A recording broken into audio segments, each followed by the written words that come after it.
This is my beginner account. I've been playing it for 8 full days. This is the 9th day, but it's just the beginning of the 9th day, so it doesn't really count yet. And I want to show you my progress. I beat normal crypt and hard crypt. I can spam normal crypt. I can kind of do hard crypt, but there is one obstacle. I'm going to talk about it later in the video. Tower of Horror, after 8 full days, I'm about to 180 something, and I can even push harder, but yesterday I just didn't have any time.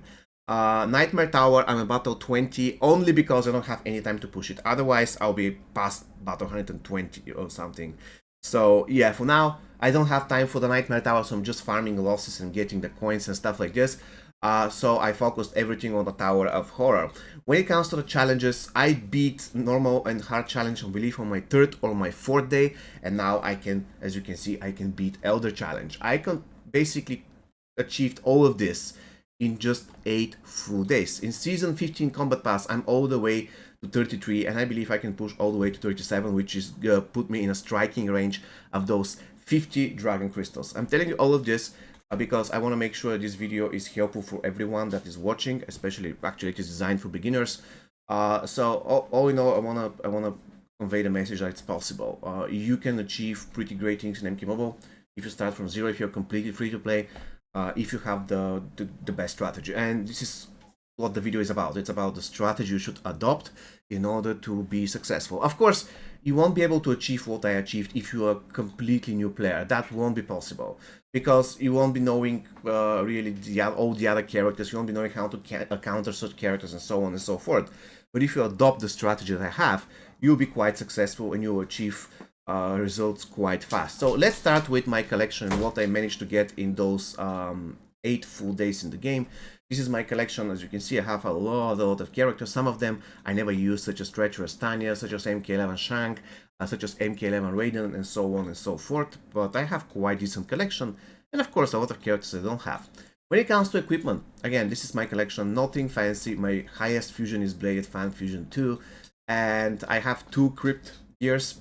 And only tower greens. I never got, actually I have 1 tower rare, which is by the way the Meat Cleaver. It is right here. That's my only 1 tower rare that I have. With that said, so what was my general strategy? First thing, when it comes to packs, you know, the game changed quite a bit since a couple of months ago, because a couple of months ago we had the MK11 pack and the Classic pack, and they were without any limits. However, now we have something better for beginners, which is actually designed for beginners. So this is the beginner pack. I would recommend everyone to open this beginner pack until it's exhausted, all of these 50 attempts, because it gives you literally about 30% chance to get a diamond character. And it has increased chance of getting MK11 Scorpion and Classic Scorpion, and those two are pretty powerful. Very beginner friendly. So make sure to open this pack. Not only you're going to get good characters and the chance for diamond is good, but if you go to the trials, there is a specific beginner summer pack, let's say objective. If you open 40 of them, you get a diamond. I'm very close to doing that. If you get 50 of them, you get another MK11 Scorpion. That's quite cool. And at the same time, you're completing this 60 summon pack thing, which is going to give you a diamond character fusion up card and another MK1 diamond card. So all in all, I reckon doing, when it comes to opening packs, going after the beginner pack in the beginning is the way to go. This is what I did, and so far I believe I achieved pretty decent results. Now, when it comes to battle mode is worthless. Do not do it unless you want to do some trials here. For instance, I did a lot of combat pass trials by doing things in the battle mode. So if, for instance, it says kill 1000 enemies or do 3 towers in battle mode, of course you have to do it. But generally, do not really try hard on this mode. It's not worth. If you have, let's say, something saying do 20 fights with Jason Voorhees in your team, then of course you go to battle mode and just do those quick fights and do this specific requirement. But apart from that, battle mode is worthless. Let's proceed to Faction Wars. Faction Wars is good for card level up and coins. Coins in the beginning, in my opinion, are even more important than souls. Currently for beginner, it is Dragon Crystals and coins. Souls are kind of not really that worth. In my opinion, at the moment, souls are worth to do 2 things with them. We're going to get to that later, but just to mention them, to go ahead and refresh Shao Kahn Tower and to refresh towers. More or less that's it. Also, to invest in diamond characters passives. This is what I use souls for. I never opened a single pack for souls. That's incredible, but I did. I believe, no, I believe I opened 2 or 3 beginner packs for souls, and that's it. After that, I never opened anything for souls. So Faction Wars, make sure that you play it so that you can level up your main characters and to get coins. Also, make sure when it comes to survival mode, make sure to rank in a combat, in the rank that gives you guaranteed gold card. This is all you need to worry when it comes to survival mode and Faction Wars in general. Quest mode. For quest mode, all you need to do in the beginning is to make sure that you can refresh 3 decent quests that gives you souls. Those quests should be 1-hour quests. This is going to be your main source of souls. Once you are done with them, don't worry about unlocking every single thing after.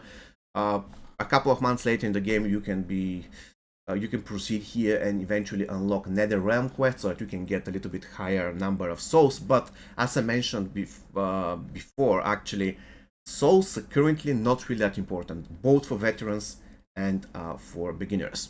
Now, when it comes to the paid packs, for the paid packs, in my opinion, this is the best one for beginners, and probably I'm going to buy it because it's really great value. It goes for $5, it gives you 200 coins, 250 souls, and 100 dragon crystals, which is 10 beginner packs. So that's super, super important.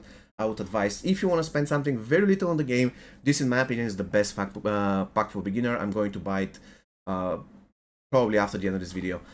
But for now, this account is 100% free to play. I haven't spent a single dollar. Another thing that I want to mention, the combat pass is very, very useful because mainly of the dragon crystals. It is probably your best way of collecting dragon crystals in the beginning. So make sure that you do all these challenges, all these objectives in order that you can unlock the dragon crystals and then spend them on beginner packs. This is what I did. When it comes to crypt, in the crypt I can farm normal crypt easily right now. All it takes is a Johnny Cage Combat Cup Fusion 2. The first time when I did normal crypt, my Johnny Cage was level 20 or so. Now he's level 32, so it's even easier. When it comes to hard crypt, I already did it, but it is not super easy, so I can't really spam it. I can do it, but there is one obstacle that I have, one real obstacle, and this is that I don't have a second cameo. If I had a second cameo, it's going to be much, much easier for me. Unfortunately, I don't. And this is the next thing that I want to mention. Cameos in the beginning, you must choose Sub-Zero over Scorpion. Do not choose Scorpion, he's not really great.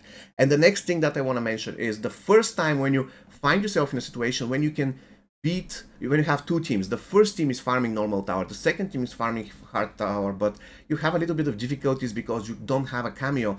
Then in my opinion, it's worth to invest 15 dragon crystals just to get 1 extra cameo. You can go right here and just buy 1 of those packs, not more, just 1. That's going to be enough. Once you have 2 cameos, you can spam crypt twice a day, and that's super, super impactful. When it comes to towers, in my opinion, towers are good for beginners, but even now, on my beginner account, I feel like the crypt is actually, it has better rewards. Especially in this tower, I never got any good drop, like ever. I believe once I got a green piece, and that's it. Every single other drop came from boss fights. And nothing else, not a single blue drop, not a single purple drop, nothing. So I'm just doing tower for eventual coin rewards, and that's it. But the crypt actually gave me Rat Hammer, it gave me 2 crypt drops, so I kind of enjoyed crypt better, even on my beginner account compared to towers. So, long story short, I hope they eventually buff towers. Challenges, I managed to complete normal and hard difficulty in the first 3 or 4 days, it wasn't difficult at all. An Elder challenge, I'm in the process of completing it, definitely I'm going to complete it right now, even though I don't really require Kitana, but I'm going to say get the Dragon Crystals and the Souls. And more or less that's it. Shao Kahn Tower is the last thing that I want to talk about, because Shao Kahn Tower is important to invest souls in the beginning. Once again, the game has changed ever since I did my previous beginner series, because right now souls are not really that important for beginners, at least when I tested it. So what I did is I invested a lot of souls into refreshing Shao Kahn Tower and getting those talents as fast as possible, while instead of spending souls for packs, I was just farming Dragon Crystals, and I was getting Dragon Crystals from the Crypt and from the Combat Pass and investing them all into beginner pack. And finally, in the Crypt, the moment you unlock the Crypt, level 25, make sure that you enter the Crypt, and even if you cannot win just one fight, it doesn't matter, just escape the Crypt, and you're going to get 15 Dragon Crystals. You're going to unlock the Frog Badge, which is going to give you 10, and on top of that, you're going to get 5, because every single day when you complete Crypt, you get 5 daily dragon crystals, which means that, of course, you cannot do it 5 times a day. You can just do it once a day and going to get those 5s. But the point is, even if you cannot complete crit, make sure that you enter, that you escape, so that you can collect those 5 dragon crystals. That's going to be super, super useful. Finally, the crypt store. In the beginning, I wouldn't really bother about getting the diamonds on the goats or the goats. Of course, given that they are the diamonds and the goals that I see right here. If there was, for instance, Strike Force Scorpion, I wouldn't really be able to get 10,000, but if it was something incredible, for instance, some very good gold character, I would most probably go ahead and buy him. The same thing with the gear. If there was very good gear right now, I'm going to go ahead and buy it, but I don't believe that the Kitsune is so great. I don't believe the Soul Riven Servant is so great. Now, granted, I would use that to fill this requirement in the combat pass at the moment to apply curse, but what I do instead right now is, because I don't need none of those gears, I don't need none of those characters, so what I do is I grind the crypt, and every single heart that I get, I go here and open junk box. It gives me souls, it gives me coins, it gives me consumables, and it gives me dragon crystals, which is everything that I need at the moment, because I want to make sure that I open this beginner pack as fast as possible. Once I do that, I will focus on something else. And finally, let's talk about the characters and what is the general strategy. I'm developing the characters that already have some fusions and working on them mainly. Characters such as Combat Cup Johnny, such as Nunjitsu Scorpion. If I see them in the store, I'm going to buy them.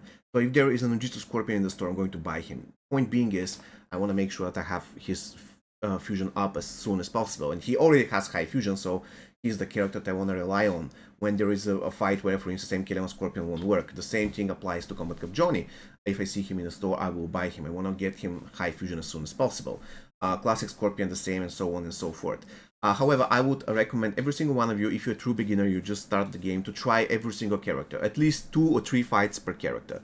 I know certain characters you won't like, but definitely try them out. As even for, let's say, the possibility to know them if you face them in a battle. So you never know what Classic Mileena does. Just test her 3 or 4 fights, make sure that you know you get the character, and then if you don't like her, just stop playing with her, but just make sure that you test. That's important. Currently I have played with all these characters. This is why they're fusion level 1.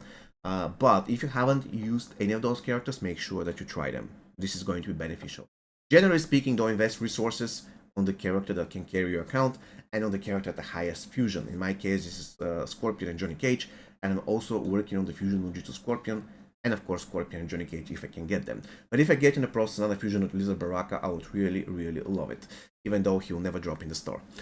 Alright guys, so this is going to be all for you today. See you next time. Have an amazing rest of your day. Take care.